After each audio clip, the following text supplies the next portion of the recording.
Hello sa inyong lahat, ako ulit si Mark. Welcome back sa Cali Plants para sa daily care guide natin sa araw na ito. Pag-uusapan natin yung Sedum triaceae. Tama ba? Triaceae? Okay. So itong halaman na ito guys ay masasabi ko na fake clavatum. Hindi siya clavatum. Ayan. So makikita nyo dyan, i-close up ko, no? Hindi siya clavatum, na-research ko. Hindi siya same sa halaman na iyon. At locally dito sa Benguet, binibenta siya na Sedum George. So Sedum George ang tawag sa kanya locally. Hindi nila tinatawag to na clavatum guys kasi alam nila na iba ang itsura nito sa clavatum. Ang clavatum meron siyang red tips sa dulo at medyo mas compact ang growth niya, medyo mas siksik at yung leaves niya ay lumalapad.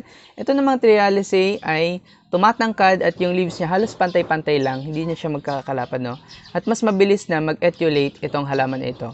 So ito kahit full sun ito sa akin, hindi siya ganun ka-compact ang growth. Mabilis siya na humahaba, mabilis siya na tumatangkad. Pero napakataba naman din ng mga leaves niya, kaya napaka-cute. So kung kayo guys makabili online ng Sedum George na tinatawag nila sa Benguet, hindi yon Sedum clavatum. Huwag niyo sabihin na clavatum yon, yun ay Sedum triaceae. Tama ba yung banggit ko? Triaceae?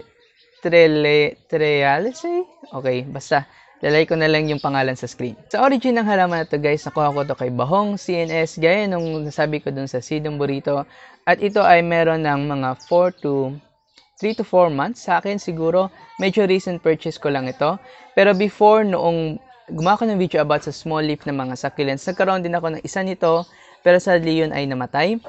Kaya nag-request ako kay Ma'am Bahong ng bigyan ako ng mas maraming stem na halaman. So ito nung dumating sa akin, ito ay 4 stems na talaga. Tapos isa lang yung roots niya. Kasi feeling ko mas madaling alagaan yung mas maraming stems, yung mas matured na halaman. Kaya marerecommend ko din sa inyo guys kung bibili kayo ng halaman na ito. Huwag kayong bumili ng isang stem lang, no? Baka may makita kayong binibenta isa or dalawang stem lang. Huwag, iwasan ninyo yon. Bumili kayo ng malaking halaman or mag-request kayo sa seller ninyo ng mas malaking halaman na ganito. Sa kanyang appearance naman guys, makikita ninyo na napaka puti ng kanyang farina, napakakapal, at yung lumang leaves niya pag natanggal na yung farina, no, nagiging green, pero hindi naman sobrang green, pale green. At nakakatuwa nga sa kanya guys, kasi kahit hindi siya clavatum, nag-stand out siya sa garden ko. Kitang-kita siya kapag nakatingin ka sa malayo, kasi matangkad yung growth niya, tapos napakatingkad na nga ng itsura niya. So para rin siyang Korean succulent. So siguro Korea din ang pinanggalingan nito dito sa ating sa market. Nabili din siya from Korea, saka siya naparami. At tapos yung leaves dyan guys, napakataba. Ayan, napaka-cute. Very adorable na talaga ito sa akin, itong halaman na ito. Pero kahit napaka-cute ng halaman ito guys, sa pag-aalaga, medyo mahirap itong alagaan. Sabi ko talaga na, ito yung parang Sedum na nagkaroon ako ng malaking struggle para sa akin. Kasi akala ko din, clavatum siya, no? Kaya akala ko talaga worth it siya alagaan. Pero kahit hindi yon, kahit hindi siya clavatum, maganda siya tignan. Pero mahirap talaga siya alagaan guys. Siguro mas madaling alagaan yung clavatum. Wala pa akong experience sa totoong clavatum guys. Hindi ko ito tatawagin na clavatum. Alam ko magkaibang halaman yon. So sa akin lang personal experience na compared sa ibang sedums na meron ako, ito yung medyo mas mahirap na alagaan. Kaya yun din, hindi ko siya marerecommend sa mga beginners. Hindi ko siya marerecommend sa nag-umpisa pa lang sa succulents. Dapat may experience na talaga kayo sa ibang mga sedum. Dapat halos lahat ng sedum meron kayo. Alam nyo kung anong kailangan ng sedums bago nyo to aalagaan. Sa kanyang potting mix, medyo sensitive itong halaman ito guys. So kailangan na maganda talaga yung potting mix na gagamitin nyo sa kanya.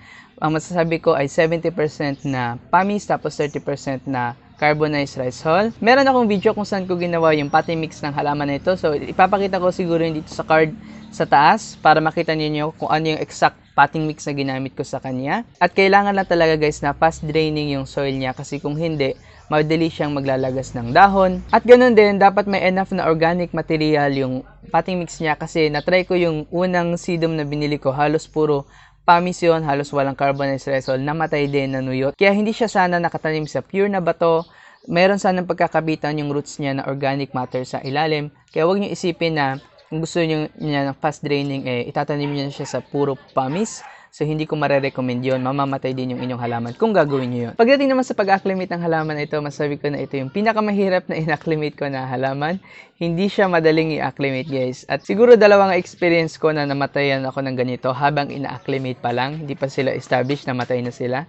So, extra challenge talaga tong halaman ito guys. Actually, hindi ko talaga marerecommend sa inyo na bumili kayo ng Sedum George. Kung gusto nyo guys ng Sedum clavatum at hindi nyo kaya yung sacrifice para pagandahin ito, wag nyo nang umpisahan. Pero maganda siya guys. At kung gusto niyo ng challenge, sige, pwede ito sa inyo, no? Kung gusto niya talaga na medyo challenging na halaman. Pero ayun din sa pag-acclimate, ayaw niya guys ng sobrang init. So, hindi niyo siya pwedeng bigyan ng sobrang harsh na sunlight habang nag-acclimate siya. Pwedeng matuyot yung leaves niya ng mabilis at maglagas. Maganda, meron kayong filter, meron kayong protection sa araw habang ina-acclimate nyo itong halaman ito. Kapag nalagay nyo naman siya sa sobrang dilim, mabilis siya na nag-etiolate. So, makita nyo sa angle na to, na-etiolated siya, ayan. Hindi siya, ito medyo compact ang itsura niya dito, pero dito etiolated siya, no? Hindi siya compact na halaman, guys. Talagang growth niya ay magkakalayo yung leaves niya. So, ayan, kita ninyo, no? Hindi sila masyadong tight na rosette. Ang hirap mag-shoot guys dito sa labas kasi sobrang daming ingay. So ayun nga, wag niya rin siya laging hawakan habang in-acclimate nyo kasi madali ding maglagas yung leaves niya. Sensitive din yung roots niya guys. So kailangan na maging maingat din kayo habang pinapaugat siya. Siguraduhin nyo talaga guys, nga, ganyan sabi ko kanina, no, na tama yung potting mix na gagamitin nyo sa umpisa pa lang. At wag nyo din pala siyang didiligan kapag in-acclimate nyo na unless na sobrang dry na lang talaga niya, no. So, huwag nyo naman palagasin yung dahon sa sobrang dry para makita nyo kapag madali nang itulak yung leaves niya. So, yon pwede na yon diligan. Ako sa umpisa, nung habang in-acclimate ko to, dahil mataba nga yung dahon niya, hindi ko siya binigyan ng full watering. So, binigyan ko lang siya ng enough na amount para makapag-root siya dun sa mismong lugar kung nasan yung roots niya. So, dun lang ako nag-sprinkle ng water. Tapos, nung established na siya, nung nakita ko na nakakapit na siya sa soil, at makita nyo guys, nagpo-produce siya ng roots sa taas. Pwede rin siya mag-produce ng air roots. So yun, sign na yun na nagro-root yung halaman ninyo. Tapos pag tinulak nyo, nakakapit na siya. So doon ko na siya in-start na bigyan ng full watering. Pagdating naman sa kanyang sun exposure, yun nga, medyo heat sensitive itong halaman na to. Hindi niya gusto yung sobrang init na temperatures. Kaya marirecommend ko, meron kayong filter sa lugar ninyo. At filter light ang ibigay nyo sa kanya. Siguro kaya niya yung 3 to 4 hours na direct sun. Pero hindi ko rin marirecommend na sobrang tagal siya sa init kasi nga manunuyot yung leaves niya at magka-crumple yun tapos biglang malalaga. So yun yung tendency kapag masyado siyang nainitan. At ganoon din, mag-i-stretch siya ng mabilis naman kapag nilagay siya sa sobrang dilim. So maging mindful lang kayo doon, wag nyo itong ilagay guys sa dilim. Ilagay nyo ito talaga sa lugar na merong filtered sun. So, yun nga, kapag meron na ka-establish na garden at meron na kayong plant shelf or investment na may bahay na yung mga succulents ninyo, pwede nyo na siguro to na alagaan. Medyo di ba siya na halaman, maarte siya sa sobrang init, pero gusto niya rin naman ng maliwanag na lugar. Pagdating sa pagdidilig, ayun nga, gaya ng sabi ko kanina, kapag matutulak nyo na yung leaves niya, hindi na masyadong firm, so pwede nyo nang diligan yun. Huwag nyo itong i-overwater guys. Matagal ito bago didiligan ulit. Yun yung napansin ko sa kanya, no? Kahit matagal siya na walang dilig, okay lang naman sa kanya yon. Basta wag lang siyang matutuyot kaagad yung leaves niya, makikita nyo. Pero kapag medyo nagsasign na parang maluwag na yung leaves niya, pwede nyo na siyang diligan para hindi naman nga matuyot. Ang way ng pagdidilig ko sa halaman na to guys ay full watering. Huwag nyo isipin na dahil makapal din yung leaves niya, ay okay na sa kanya yung papatak-patak na dilig. Hindi yun enough para makapag-produce siya ng growth. Ito siguro nung nabili ko to, hindi siya ganyan katangkad. Siguro mga ganito lang siya katangkad. Oo. Tapos yung mga leaves na yan nasa taas, medyo maganda yung farina niya guys, kita nyo, no? So, ibig sabihin, bagong leaves yan. Hindi yan yung leaves na nandyan noong binili ko to. So, bagong produce niya na leaves na yan. Yan ang nagagawa guys kapag full watering yung ginagawa ninyo sa inyong mga halaman. Kung alam ko lang na ganito kayo nga dito sa amin, dapat pala sa studio na lang tayo nag-shoot. Okay, pero continue tayo. Ayan. Pagdating naman sa problems, yun nga pinaka-problems guys ay yung paglalagas. Pero other than that sa pest, wala akong masyadong problem sa pest sa halaman na to. Hindi siya nagkaroon ng mealybugs sa saglit na panahon na nabuhay ko siya. Wala siyang mealybugs, wala siyang scale. Kaya medyo maganda siya sa department na yon, sa walang pest na category ng mga succulents, no? Kaya ang magiging concern nyo lang talaga sa kanya guys ay mapapreserve yung kanyang mga dahon. So yun nga, huwag nyo itong laging hahawakan, huwag nyo itong laging gagalawin sa kanyang position. Bigyan nyo siya ng magandang spot na hindi sobrang direct sun, filtered sun, para hindi rin maglagas yung leaves niya. Sa sunburn, wala naman akong problem sa kanya sa sunburn dahil round yung leaves niya. So medyo protection kasi nila yon sa direct sun. Yung pagiging round ng leaves nila, less yung surface na nakaka-receive ng sun. At dahil din makapal yung farina niya guys, kaya medyo protected siya sa sobrang init na mga temperatures. Ngayon pagdating naman sa pagpapropagate ng halaman na ito, mabilis siya mag-propagate, yun ang masasabi ko sa kanya. So compared sa jelly bean, compared sa sedum burrito, medyo mas mabilis ito na mag-produce ng pups kasi nga makakapal yung dahon niya. At ang maganda sa kanya, nagpo-produce siya ng pups dun sa ilalim. So may iba kasi tayong na halaman, ibang mga succulents na magpo-produce ng pups dun sa stem, tapos magsasanga siya sa taas na parang ang hirap i-balance kasi nga matangkad siya, mabigat siya sa taas. Pero ito, nakita ko, nagpo-produce siya ng pups dun sa ilalim. So, parang feeling ko magba-branch out yan, tapos tataas lang siya ulit. Masasabi ko guys na compared sa ibang sedums na meron ako, no, ito yung mabilis na nagkaroon ng pop sa gilid.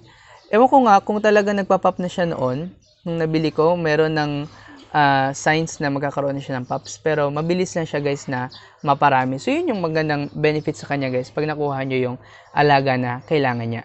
So, yun nga guys, kung kayo nga ay isang tipo na nag-aalaga ng succulents na may experience na sa mga common na halaman at gusto niyo ng extra challenge na halaman, ito yung mare-recommend ko sa inyo. Hindi kapag beginners kayo, no, huwag niyo itong bilhin kapag beginners pa lang kayo.